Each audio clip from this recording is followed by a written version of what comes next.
So yun na, magandang hapon. Ngayon ang content natin ay nagbaklas tayo dito. Kasi natin itong aking si panagatan ko So papalitan ko siya ng pangilalim, makapalang ilalagay ko.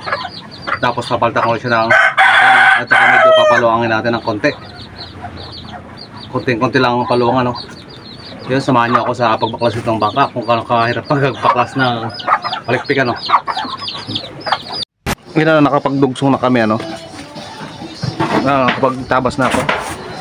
So ito inukitan ko dapat dito hanggang dito. So inukitan ko dito tapos yung plywood, tapos yun basyada niya, magparasa ng basyada para sa basyada nila para mas matibay pag diuso ng plywood dito. So mas matibay siya dahil diba dito yung ating kahoy.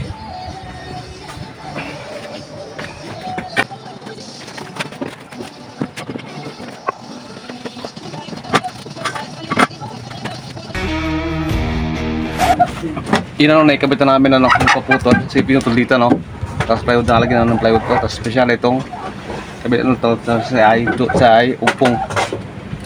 Ito na yung bangka natin nadugso na. Tumapasin yung dugtong sa loob siya, tapos yung isa ay sa labas. Ito yung dinugsong natin ginawa natin siyang D-silad B-type. B-type lang to wala na siyang kaltas. So medyo malaking hinaba niya and yung huli natin hindi yung dinugsong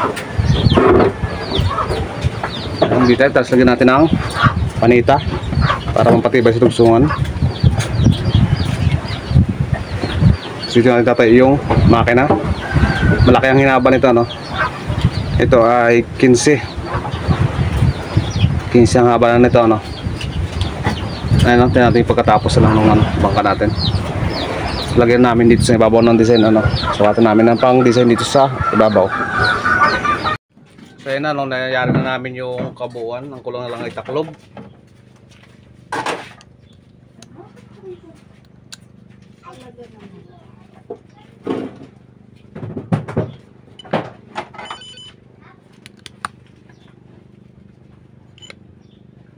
So taklob lang ang kulang niya ito na yun din ang dugso namin yung inalis din nakaputol. Hindi siya nasa taas, wala lang siyang taklob ito siya yung aming dinugsong.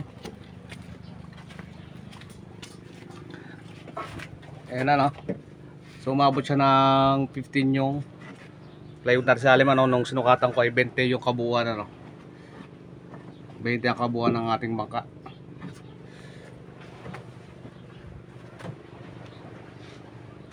Ito na tapos nagdagdag ako sa taas sa una dahil gamitin ko na ito pag high pagkitang.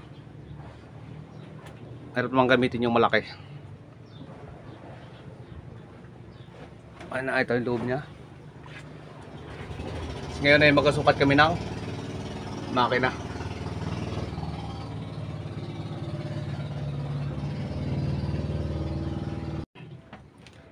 Ngayon naman ay nagasukat kami ng makina. Magabutasan sa tubo. Ang butasan ng ihi. Ang makina natin ay Mantra Sharp Pro. So ang makina natin ay 2,200 RPM.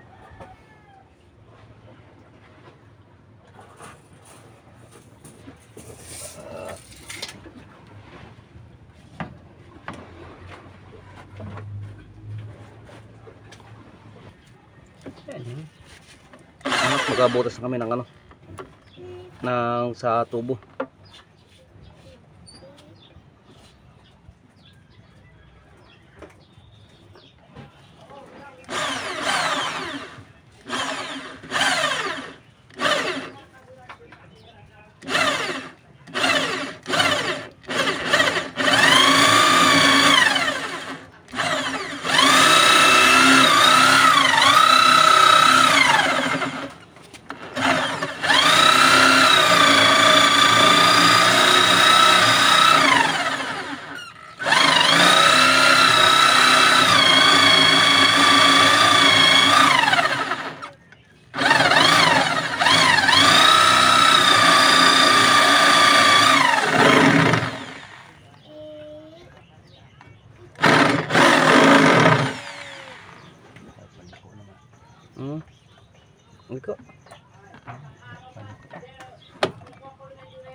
agad. Ano, kusot na agad yung ating ano.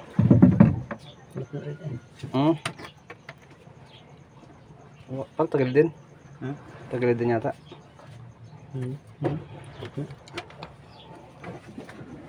Pupunta sa agad yung ating sa lagayan ng tubo, no?